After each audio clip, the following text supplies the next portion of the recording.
Daikin inverter দেখুন এখানে।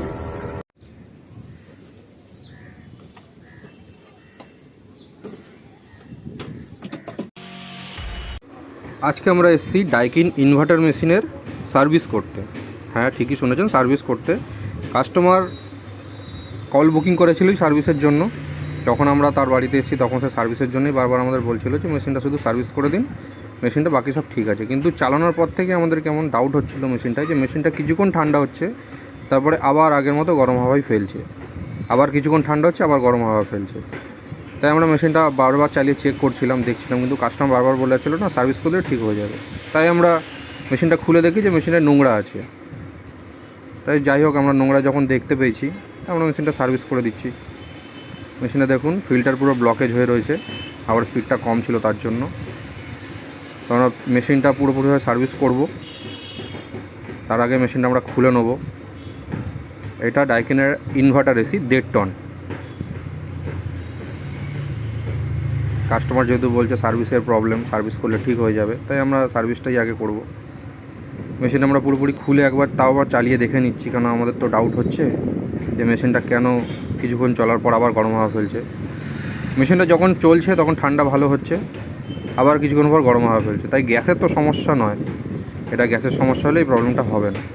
এটা যেহেতু ইনভার্টার এসি তাই সার্কিটটারই সমস্যা বেশি হওয়ারই কথা। তো যাই হোক, আমরা মেশিনটা খুলে এখন সার্ভিস করব। সার্ভিস করার পরে দেখব যে মেশিনের কীরকম কন্ডিশন, এই প্রবলেমটা আর হচ্ছে কি না।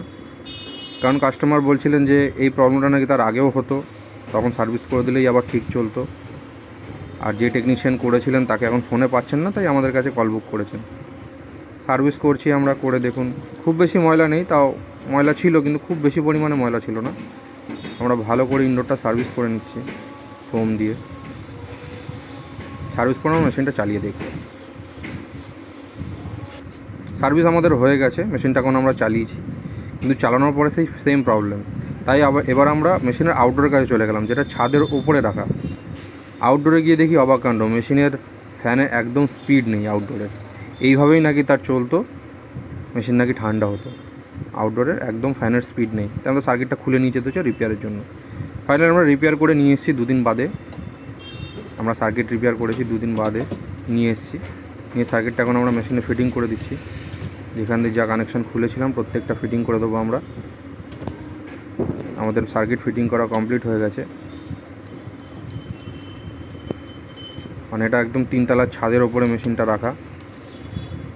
পিসিবি ফিটিং হয়ে গেছে আমাদের, সার্কিট বোর্ডটা ফিটিং করে দিয়েছি। আউটডোরটা একবার জল দিয়ে ধুয়ে দেবো। আউটডোরে ময়লা নেই, তাও কাস্টমার যখন বলছে একবার জল দিয়ে আমরা ধুয়ে দেবো। দিয়ে দেওয়ার মেশিনটা চালিয়ে ফ্যানের স্পিডটা দেখব।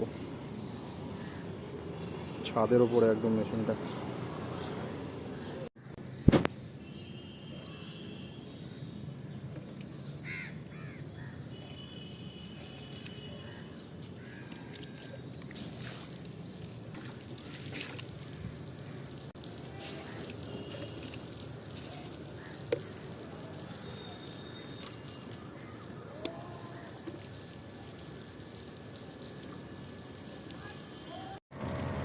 এই আমাদের ডাইকিনের ইনভার্টার আউটডোর। এর সার্কিটটা আমরা খুলে নিয়ে গেছিলাম। এর ফ্যান যেহেতু আস্তে আস্তে ঘুরছিল, আমরা ফ্যান ক্যাপাসিটার পাল্টেছি, সাথে আরপিএম আইসিটাও চেক করেছি, এখন ঠিক আছে। ফ্যানের স্পিডও ঠিক আছে, আউটডোরের সার্কিটও ঠিক আছে।